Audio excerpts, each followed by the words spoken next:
You're listening to PhraSEOlogy+AI with your hosts and guides, Felipe Santos and Miguel Santos. Follow us as we uncover everything you need to dominate search rankings and increase your online visibility. Get information bridging SEO and digital marketing with artificial intelligence, staying updated on the latest tools, technologies, and strategies to make sure you're always one step ahead. PhraSEOlogy is the podcast show to keep you in the know. Without further delay, let's get into the episode. Stay tuned for the entire conversation so you don't miss the tips and secrets and any bespoke advantages that AI can offer for your business. This future might seem scary, but we will demystify quite a bit and help you stand out in your own pursuits. For anyone who doesn't know this man, is an established entrepreneur, authority on e-commerce, dynamic speaker, and all-around entertaining professional, for sure. Even more than that, he spent more than two decades in digital, so that's pretty impressive. He's also out there selling into the 8 figures within e-commerce and 7 figures with digital products. John's really come from humble beginnings as a high school dropout and now a juggernaut in e-commerce.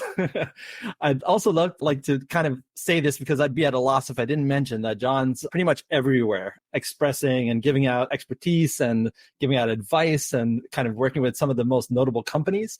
He's also been at some pretty big events like South by Southwest, at the White House, and in over 13 countries. He's had his footprint. He's also worked with Accenture. Tell me if I'm missing anything, but like American Express, UPS, FedEx, eBay, and probably countless others. Yeah. Wasn't already impressive enough? John's a best-selling author of the book Kick-Ass Social Commerce for E-Preneurs. Made for entrepreneurs and small businesses to thrive in the digital age, so definitely pick that up. We've, believe it or not, known each other for slightly more than a decade, which is a little insane. And every time we chat, John's been kind of expeditiously building an empire of knowledge and kind of professional pursuits. So I have to bring that up. And now he gets to bring you all for the ride as we explore AI's impact and kind of how to win as an entrepreneur and as a marketer. So with that, I'll let you kind of kick it off a little bit about anything you want to say, John. Wow, man. Hey, that was great. I want to meet this guy. I don't know who this guy is. I live with him every day and don't even know all that stuff. But no, I'm teasing.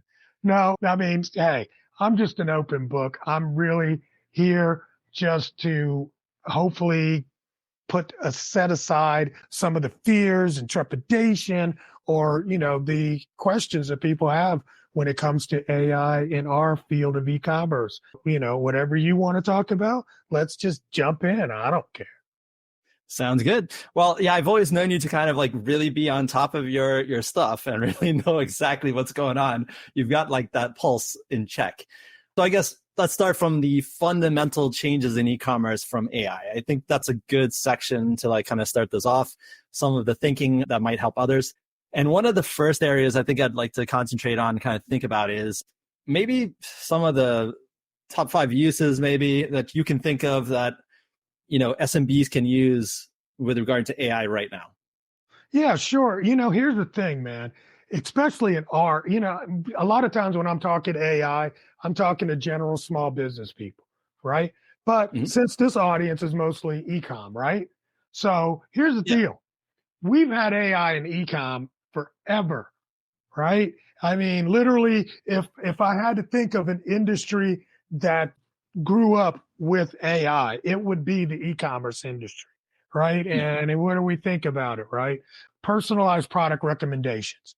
We see that all the time on Amazon, right? My Amazon feed is different from your Amazon feed. And the reason why that is because Amazon has been using AI to give personalized product recommendations to each individual person. Now, that kind of technology was so advanced and expensive that only the big boys like Amazon could really get into it. But now, thanks to the ability to do things with ChatGPT and the APIs on the back end, we can do personalized recommendations just like that. So AI can analyze the individual customer's behaviors, their preferences, their old purchase histories, and provide much more highly relevant product suggestions. So as opposed to, just sending out general emails, hey, you bought this, how about buying that, just because we know you're a male. Now we can get even deeper and make the recommendations, because you're a male, because you live in this part of the country, because you're this age group, because you're this, I don't know how to say it, because you're black, I don't know how to say it right. You know what I'm saying? It works. But, you like hip hop or you like this kind of music. All of those things before used to be hard for us to take into account when making recommendations for customers that have already purchased with us. And now we can do that. We can take into account all of the information people have given us in their private, well, not private, but public profiles on social media, and actually pull that data in and use that to help give them recommendations that are very, very tailored to that individual. Another thing is customer chatbots, right? Chatbots for customer service. But I mean, I remember, if you think about it, chatbots, when they first got on the scene, they were very stoic. You would have to literally write in a pathway for people to just ask this question. If they say yes or no, we're going to go this way, and then ask this question based on that question. They used to have to do that, but now AI powered chatbots can handle a large volume of customer inquiries. They're open 24/7, and you don't have to give them coffee breaks. You know what I'm saying? So that is amazing, to be able to provide instant responses to common questions and help people with things like order tracking. I mean, the number one question people, almost all of us, have to deal with on e-commerce platforms is, where's my stuff, right? Order tracking, right? Or escalating issues. Maybe they have something that really does need a human agent. Then we can have these chatbots that do the escalation process, so that we are not taking all the inquiries, but only the ones that actually need human touch. So those are just a couple of the ways that we can actually implement this today in SMBs. Yeah, I've noticed that. I mean, obviously, who else here is a big Amazon buyer? But every single time you deal with a chatbot, it's most of the time a pretty good experience and pretty clear. Just a couple times you may need a human agent. So that's a really good way that business is kind of keeping it efficient and also helping customers quickly via their mobile app. So really good point there, John. I'm also you kind of segued perfectly into how personalized shopping experiences have been and kind of how they're transitioning. Maybe take that a little bit further and let me know what you think has really been a solid change in the last year since AI has been a little bit more accessible. I mean, it depends on who's using it, right? For me personally, I'm able, before we used to do the segmentation, and we would still, segment our audiences based on commonalities, but it was still pretty broad. So now we can actually segment to true one-to-one personalization. So instead of grouping customers into these broad categories, AI is allowing us to create individual profiles that's completely based on very granular data points, like the browsing behavior, purchase history, product affinities that they like, price sensitivity, and all of this kind of stuff. It allows us to hyper-personalize the experience with every touch point that we're dealing with customers, from the content we provide them, from the offers that we might give them, from the pricing that we could give them. It's tailored to the individual. And here's the killer part: it's done in real time. So AI can actually analyze, take those factors into account, and literally spit it out in an instant. And I can't believe we're here. Out of all the things, honestly, I used to tell people, man, I don't feel like we're living in the future, up until maybe 2 years ago. Once ChatGPT got released and all this stuff started coming out with the APIs, I finally feel like I'm living in the future, other than the phone. Okay, yeah, the phone has been pretty cool, but everything else, it's I don't have the flying car, I don't have the personal robots, all those things. But now I see it. We're here. It's coming. It's right around the corner, and I'm excited about it. Well, we're definitely going to get into that a bit, like how somewhat scary it is, but also how it's a great opportunity right now. So there's a combination of those thoughts, but I'd love to like kind of pick your brain a bit along those lines. So like these chatbots and the virtual assistants, all these things that big companies are using, how can like smaller businesses kind of harness that power and also perform better? Because I think a lot of them are kind of either maybe intimidated or don't know how to start. Yeah, I mean, okay, there are services that will build a chatbot for you, okay?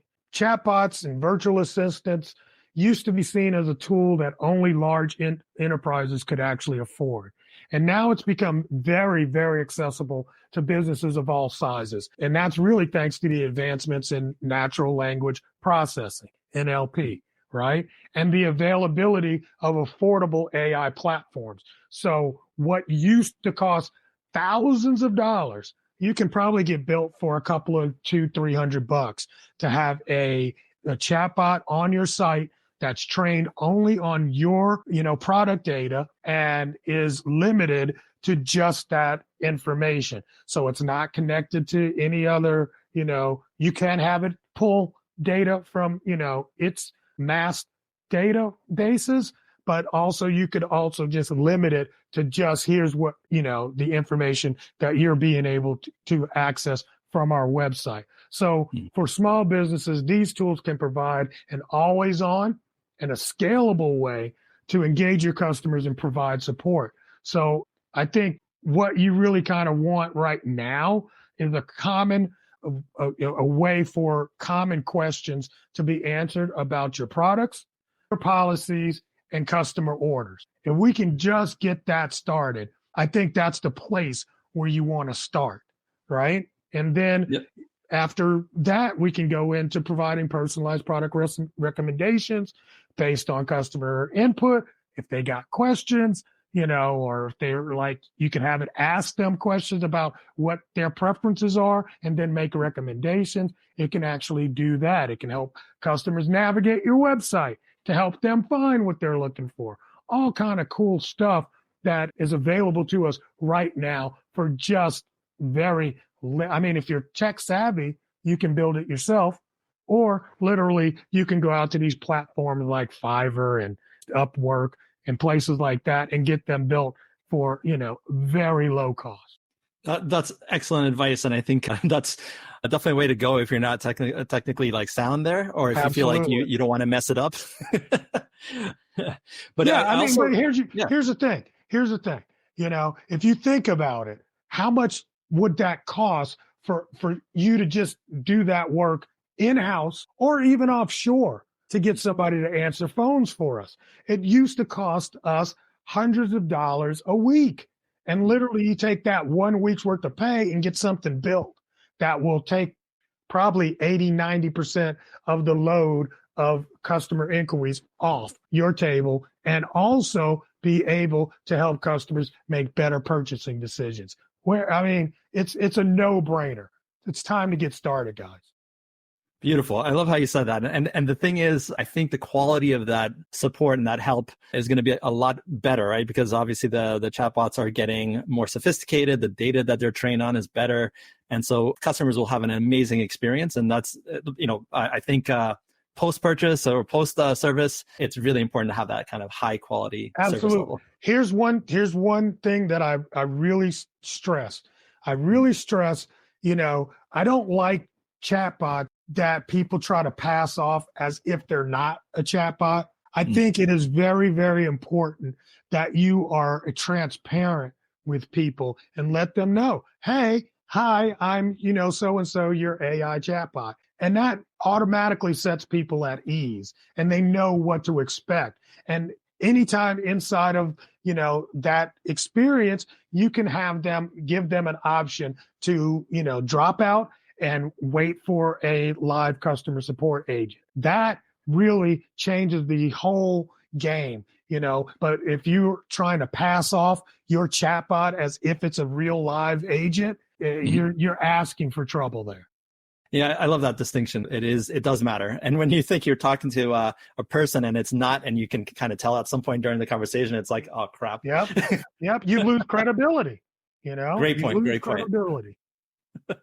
Another way, like I think, and you correct me if you think there are some other ways to do this, but obviously as a small business, you might have some great access to information from your sales team or from like those that have been in the business the longest, and maybe even questions that you get on the phone a lot would be a great way to kind of start to collate information specific to your business to feed these chatbots.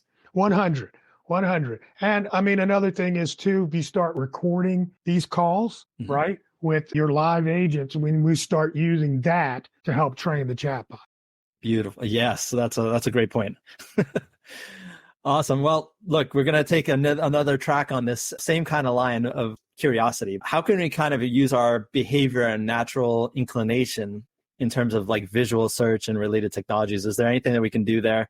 Is there anything coming up that you think you're excited about with regards to like e-commerce and being able to use those behaviors to benefit the business? Well, I mean, if you talk about humans, we're inherently visual creatures. And people don't understand this sometimes, but you recognize that as soon as the baby comes out, it starts recognizing your face, right? I mean, it can tell you from your wife or your husband and all that stuff. So, I mean, just from birth, we're very visual creatures, and we process images way faster than we process text, right? I see you before I hear you, right? And I definitely can see the image before I start reading the text. So we're naturally drawn to visual stimulation. So I think visual search is a technology that we're starting to tap in and allow customers to search and discover products using images rather than keywords. And this is weird because I remember, I'm trying to think how long ago, because Amazon, I really believe, is definitely a leader in a lot of this stuff. They tried visual search years ago. I even remember eBay had an app for visual search where you could take a picture of something and then it would show you other products that were similar to that, but it just wasn't ready. And we weren't ready because we weren't as visual as we are with our phones then as we are today. So I think that the natural inclination to use pictures to communicate and be inspired by stuff based on what we're doing on social is about to become the norm. I don't think it's completely there, and I'm not really 100% ready to make recommendations for small businesses on how you can do that or why you can do that or ways you can do that. I mean, before we get out of here, I'll give you a tool idea that's pretty good. So remind me, because I don't want to give away everything at the beginning. Absolutely. But remind me to tell you about a way to use visual search, because I mean, that ChatGPT has vision already, right? So if ChatGPT can take an image and then tell you what that image is and give you a description of that image, how does that work for your website? How does that work for your small business? Just think about the ways that we can use that and implement that. So, I mean, out the box, I don't see a whole lot that's like, hey, go ahead and grab this right now, but it's coming. Yeah, well, you kind of keyed on this. I think I've been most excited by the fact that we can now use text, like simple text phrases, to identify things that are just as sophisticated as video, maybe even products and audio stuff. So if we can do that with our voice and with like just coming up with like ways to make it simpler, because I don't know about you, but sometimes I just don't have an image reference that I can share with a site to get similar products. I would have to describe what I want. And that's also another great avenue into this. Oh, it's beautiful, isn't it? It's kind of amazing that we can actually talk to this thing and tell it what we're visualizing. When I say this thing, I'm talking about the AI. And the AI, which doesn't actually live in a real physical world, can come back and say, oh, that's a flower. It's like, really? How does it know what a flower smells, looks like, smells like? Yeah, it's the concept is hard for me to really wrap my head around. But I don't have to know how the damn, carburetor runs for me to drive the car from here to there. And that's the key thing. You don't have to know all the parts. I mean, how many of us can build a damn car? Doesn't stop us from driving. So stop this. Like, I got to find out. Why? Just use it. Get the car. I love it. And that's the point. Like things keep changing, but it's all about, well, from the product standpoint, from AI being used by the masses, it just has to be simple enough.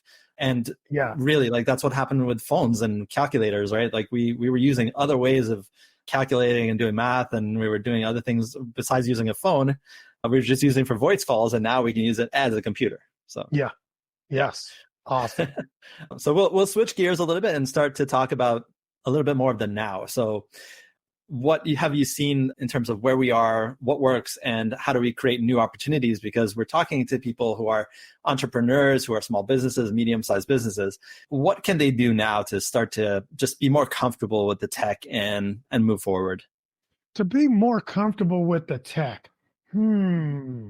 That's interesting, because the problem we have is we've had the movies, right? So the fear of AI is based on it turning against us as humanity, because we've seen Terminator, we've seen iRobot, right? It's a common theme in science fiction films. So these scenarios have great entertainment for movies in Hollywood, but the reality of it is AI is development, or the AI and the development of AI is just way more nuanced. You know, we're not trying to create weeds, if I create the stuff, but, but it's not to create this dystopian future and to spread fear and uncertainty. We have to start prioritizing responsible AI, and we have to make sure that that's part of our own deployment and development inside of, our organization. So that means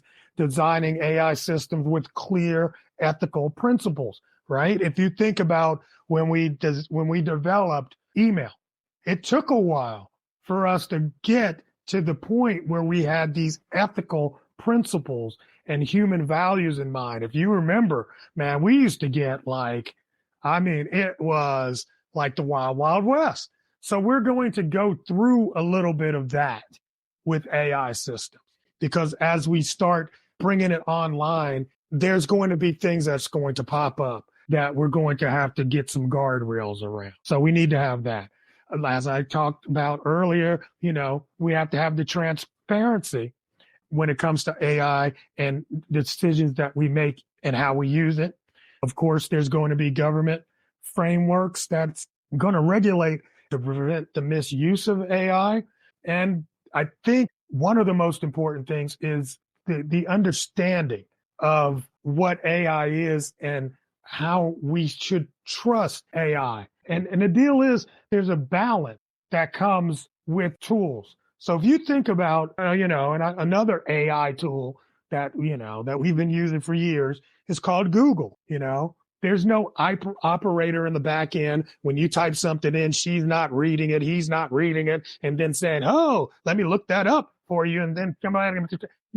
That's all done with AI. So the deal is, for us to trust Google as a search engine, they have to be responsible with our data. So if we ever found, there's been, times where we found they're selling our data to, Joe Schmo, and he's starting to give us ads. Well, there became pushback against that. And people are like, well, guess what? I'm not going to use the tool because you're not using my data trustworthy. The government didn't have to step in, right? The user and the user base were the things that balance that trust. So that's the same thing that's happening and going to continue happening with all technology, including AI.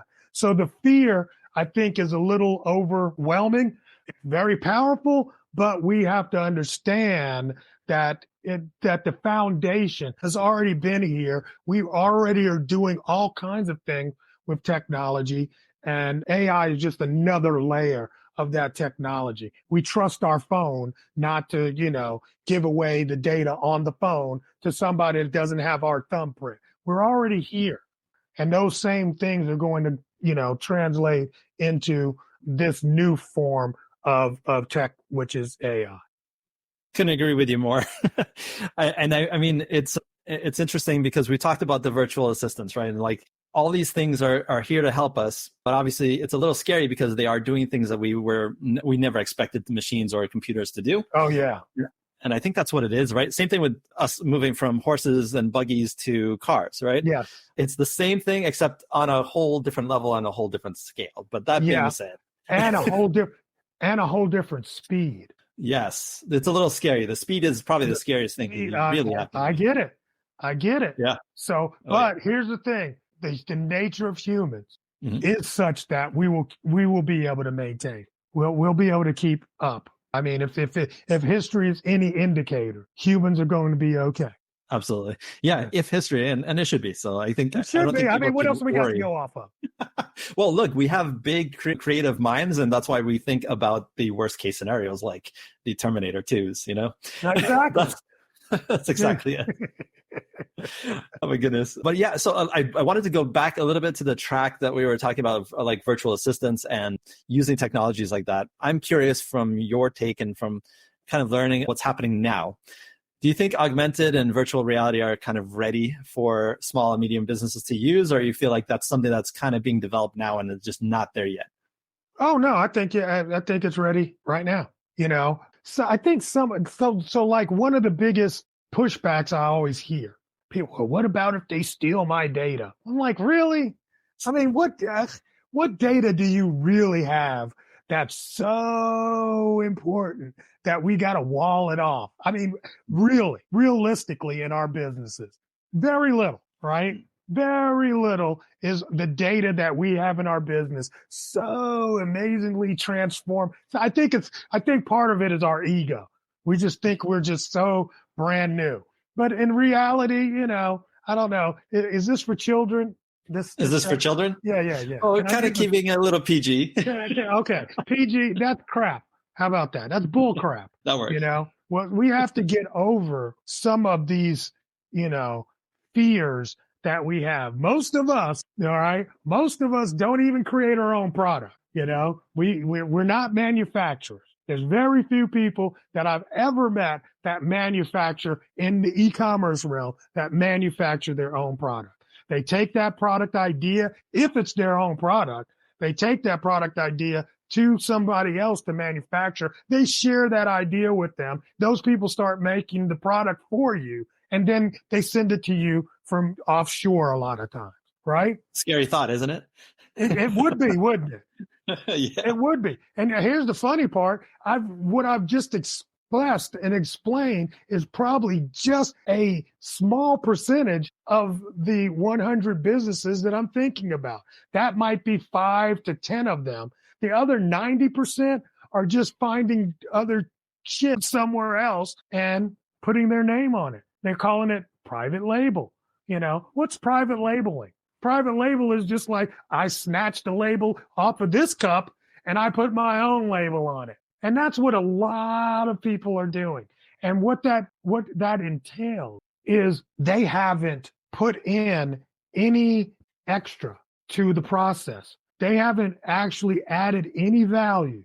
And I think that game is coming to an end, or it's becoming really, really competitive. So what we've got to start thinking about, even with AI tools, is how can we use AI tools to add value to what we're already creating so that ours is different from just throwing a label on it and calling it our own. Yeah, you really kind of segued perfectly into my next question. Oh, no. Yeah. Well, obviously in SEO, it's the same consideration with like helpful content and with the way that people are able to replicate even like just text, like articles or content. It's so much easier now. So you have to really try to use a data enhancement or information gain or something that's the third, like first party data, if you can, to make your content more interesting, more informational, and to differentiate itself. So same thing with what's happening in AI. Imagine when you're building something, even for the product, like you want to stand out, you can't just do what everybody else is doing.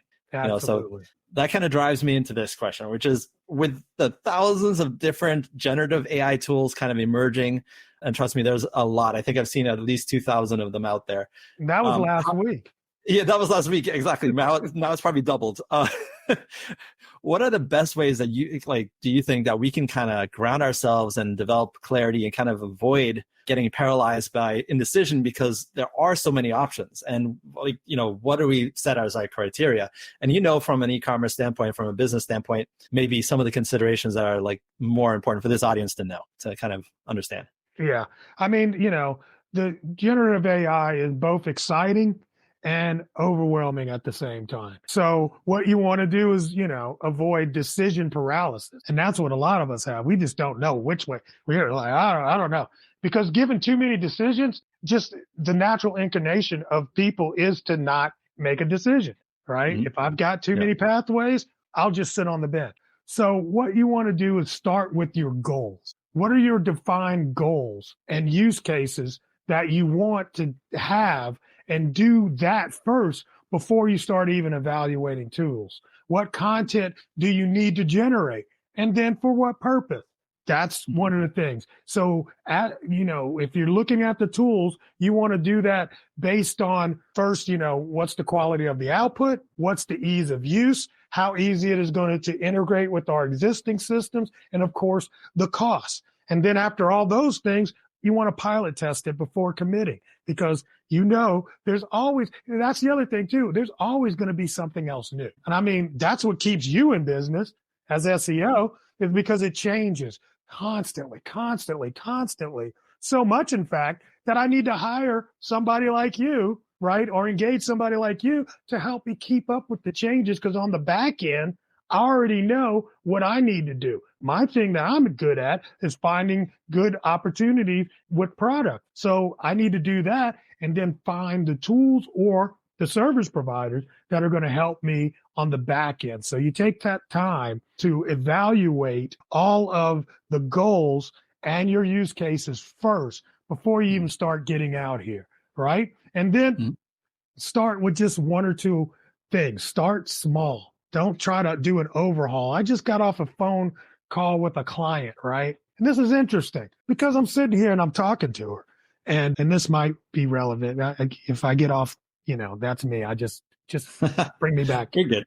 Right. But I got on a call with her and she said, I joined this program, and the program has a lot of education. And also with the education, it gave us an all-in-one kind of tool. And I'm like, what do you mean all-in-one kind of tool? Well, I can do the email. It can do the landing pages. It can do the this, that, and the third, right? I was like, really? That's interesting. And so she's like, I stopped all of the subscription-based things that I had that were doing that. And now I can't get the tool to work the way I want. And it's like, it's taking longer and longer for me to ramp up than I thought it would. I'm like, wait, what? Okay. I'm like, well, how much were you spending on your other tool? And she's like, well, about, $200 a month. It's like, okay. And then I was like, well, what is your cost of your highest selling product? So she's like, we would do like 4,000 of this one SKU a month. And I can't do that right now because I don't have the tool. I'm like, go turn on the damn $200 tool again. Yeah. Well, right. I'm like, what would you got to think about, man? You got to build the bridge before you take. I mean, just because you give me a free house, I'm not going to move my children to an entirely different school district where the school might not be as good just so I can be in the free house. You got to think about all the downstream impacts, before you start jumping in. So I get it. AI is great. But before you jump and say, oh, we're going to do this now, we're going to fire all of our people that are on the phone and we're going to build a chatbot. How about we test the chatbot out first before we make those moves? Those are kind of things, don't get it overbuilt with the hype, because the AI selling guy on the phone will tell you everything you want to hear. And that's never changed. I mean, that's never changed, right? Right? Yeah. Never changed. Matter of fact, it gets better because the AI is writing the script for him now. Yeah, beautifully said. And the interesting thing about all of that is, as you mentioned, careful steps, but also be willing to test things, right? It's just that you don't want to replace everything before you know it works for you. Absolutely, man. And take it step by step, one at a time. You don't have to eat the whole cookie at one setting. You don't have, We don't have to do that. We That's didn't a good build our point. businesses that way. Yeah, you don't want to destroy it overnight either by doing No, something that's very harmful. exactly. It took me Awesome. Well, 6 extra months to leave my job. I already said when I was going to, transition from my business to working full time in my business for my old job. The timeline I put in my head ended up taking me 6 extra months, but I was willing to make sure all the things were in place before I made that jump. yeah, you did it like you needed to have a level of comfort, and that's important. It's so important. Yeah. Thank you. I mean, I remember that. And I think most people that struggle with that just have to have a little planning, and it goes a really long way. Long way. Long way, bro. Do it, guys. Love it. All right. So with that, let's talk about the future, because I think everybody's also curious. What are we coming into? How much do we already have in terms of potency for all these opportunities? I think in your mind, like, what's the winning gambit for the future? Generative AI for content creation. All right. Obviously, AI powered tools are currently and will continue to make it easier to create high quality product descriptions, generate images, videos, other marketing content. We're going to be able to do it faster and at scale. So that's going to help SMBs compete with those larger brands in terms of content richness and variety, right? Mm-hmm. Because before we would make it just for a single audience. Now we're going to be able to actually create content at scale for all of our different audiences. I think that's going to be amazing, right? Conversational AI, which you talked about before, and I think that's going to be amazing for personalization. Advances in natural language processing, machine learning is going to enable us to create more human-like experiences and be aware of how we can interact with natural language with these AI LLMs, large language models. So I think that's crazy cool. Virtual shopping assistants will engage our customers in natural language and provide recommendations and help them with other complex tasks, getting them all the way through the process to payment. So I think that's coming. Supply chain optimization. I mean, we do that right now with if you're dealing with an Amazon kind of platform. Right now they're able to do demand in a very amazing way, which allows them to mostly get products delivered to you in 48 hours. I think we're going to be able to start duplicating some of that, where we have an understanding of when to purchase more, where to place it if we got multiple warehouses, that we can do that and help us to deal with demand forecasting for our inventory management, delivery logistics, and all that kind of stuff. We're going to drive way more speed and efficiency in those areas. And then emotion, which is, I don't want people to freak out, but it is going to freak you out. All right. But emotional AI is really going to be able to understand consumers based on their facial expression, if it's a camera instance, or the words that they're using, the tone of their voice. AI can analyze all of that stuff and other nonverbal cues that will provide deeper insights into customer emotions and attitudes. That's going to enable us to be more empathetic and have a more personalized experience. So I think those are some of the things that we're going to see in the very near future. That's probably just going to change things a lot for us. You just got me thinking about Minority Report. I'm like, oh boy. Oh, totally. We're totally here. We are here. Yeah, it's coming. I mean, you think about it, right? That whole thing that he was doing with his hands, and he put the gloves on. I mean, is that not what we see with, Apple Pro Vision? Same thing. We're here. So Great point. Yeah, we're here, man. A lot of stuff we see in movies are not really necessarily as far off into future than we, they're really based on things that are already in development a lot of times. Mm-hmm. Yeah, that's well said. I mean, and that's the thing. I want us to make sure that we leave on a note where people understand that fear is you should be courageous in the face of fear, because that fear should be a propellant to get you to be better, more performant, right? And better at thinking on your feet, rather than, paralyzed by what is to be and to think of all the negative things, because all that negative stuff can be very positive. Yeah, absolutely, man. And I get it. We already talked about it a little bit, but the speed of AI and its innovation is absolutely remarkable. I can't even express to you how things are going to change and how rapidly things are going to be implemented, right? Because it's just emerging all the time.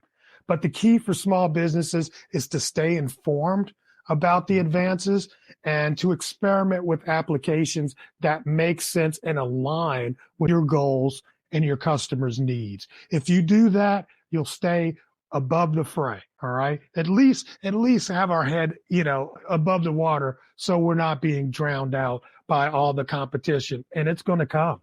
It's going to come. But overall, I'm extremely optimistic about the future of AI and e-commerce. I'm extremely optimistic. I love that. And, I was going to ask you real quick, because obviously you gave us a lot to think about, and you may not be a gambling man. This is a thing I like to leave to the end. Out of curiosity, what do you think is going to happen in the next 6 months? Like, is there anything that you feel is going to really change things, even more than it's already done in the last year? And what that might be. So all the signals are pointing to ChatGPT. I'm going to say 4.5. Okay. And what's happening is that the competition, Google versus, Amazon versus OpenAI versus Microsoft, they're constantly trying to one up each other. And so what was done last year when ChatGPT 4 came out, they were hinting at 5. And he's like, 5 will probably come out in 2025, kind of. I think what we've seen with, or at least what I've seen with Anthropic and Claude, which is another competitor to ChatGPT, and Claude 3, the amazing output that thing is giving, it's kind of making ChatGPT 4 look old. And if this catches on, well, then what they're going to have to do is they're going to have to go ahead and rush the release. So I think we will see a big change when they bring out Sora. And have you seen the Sora? Yeah, I talked about it on the last podcast. It was insane. Yeah. Did you? So let me give you, and I don't know if you talked about this, and you'll tell me. So here's the thing with Sora, which I alluded to earlier in my answer, is that Sora has the ability to represent and understand a 3D modeled world, not just in 3D, but also with physics. And that means it's able to really grasp an environment that is as realistic as we've ever seen. And the ability to be able to do that at scale and instantaneously, the amount of processing and the intelligence, artificial intelligence that it takes to do that is beyond, man. It's dude, the processing that's going on just to make those images it's not the images that is the freaky thing. It's the processing that's going on to make them. That's like, dude, we're in a whole nother world. Yeah. On that point, I did happen to see, I think this is actually coming to fruition. The Black Mirror, one of the last seasons, the Black Mirror, they had the kind of use of a celebrity's likelihood and in an episode they've never been in before. This plus being able to kind of, I just don't know how actors are going to stay. Honestly, actors and scriptwriters at some point, there's going to be a different layer, a different balance. Already, right? That was a great episode. I forgot about that episode.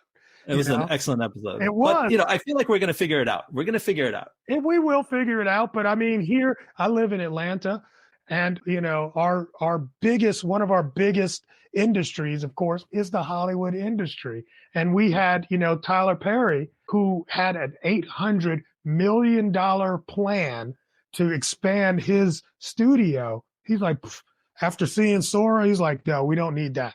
We're not spending that money because we're going to be able to do it with computers. That's crazy, man. Nuts. But, I don't know what that's going to mean. And another thing, just while we're on that, I'm just going to tell you this. When we used to talk about AI, we used to talk about it before we are where we are today. We used to talk about it in layers, right? Mm-hmm. And there would be the low level. The first thing it would take over would the untrained workers or the low trained workers, the blue collar. Then next it would take over, some of the white collar, middle level positions. And then finally it'll start encroaching into the artists, and the creatives. But guess what? It did the exact opposite. Yeah. So we don't know where this is going. We don't, but I think we'll just follow you to make sure that we know what's going on. That's what exactly. Thank you, John. Look, this has been extremely enlightening and entertaining. I think, like, for me, I always love our conversations because I'm always learning something new. With that, I want everybody to buy John's book. No, don't buy if my you want book. to learn Don't more. buy my book. Yeah, Really? You don't want that book. No, you don't want that book. I think that it's book, awesome, though. I think it's awesome. I do think it's awesome. I do think it's awesome. Go buy it. Okay, fine. All right. But the thing is, go ahead. Yeah. Go ahead. No, tell me. I was just going to say, like, people, even if you don't get the book, follow him on Twitter, LinkedIn, and Instagram. I think you're all under the business moniker of ColderIce, right? Yes, ColderIce everywhere. But here's what Nice. I got for my ecom folk. All right. Here's the deal. And that's what I was telling you at the beginning. I had something for you. It's called Ecom AI Boss, right? If you go to ecomaiboss.com, it's a free tool. The only caveat is you do have to have a paid version of ChatGPT because it's a GPT. All right. But what it helps you do is to write product titles and descriptions, right? So the biggest problem I ever had as an e-commerce person is I would go out and I would find new products all the time. Like, oh, I love that. Let's grab that. That'll work. And it would sit in my warehouse while I was waiting to write the product title and description. That was the hardest part for me. So this tool will actually take a product, you just give it some details, and it will write you a killer product title and description. Now, that's an amazing drop right there. I'm telling you, you guys, you better get it while it's free because I'm going to charge for that shit one day. I'm telling you. Absolutely. I love it. No, but like that's a great drop because, again, something simple like that makes the world a difference, shaves off a lot of time, and also maybe just get you out of the funk if you're like wondering what you should start to put together. Yeah, it was just got rid of the blank page for me, And then once you do that, you tailor it, and then now you're ready to go to market. Well, thank you, John. Until next time. We're probably. I Thanks, can't John. wait. Appreciate it. Thanks, brother. Thank you for tuning in to PhraSEOlogy+AI. We hope that you enjoyed today's episode as much as we enjoyed creating it. Don't forget to sign up for our email list at PhraSEOlogical.us. Give us a raving 5-star review anywhere you get your podcast. Thanks in advance. Remember, stay curious, stay informed, and keep listening for more. Until next time, take care and happy listening.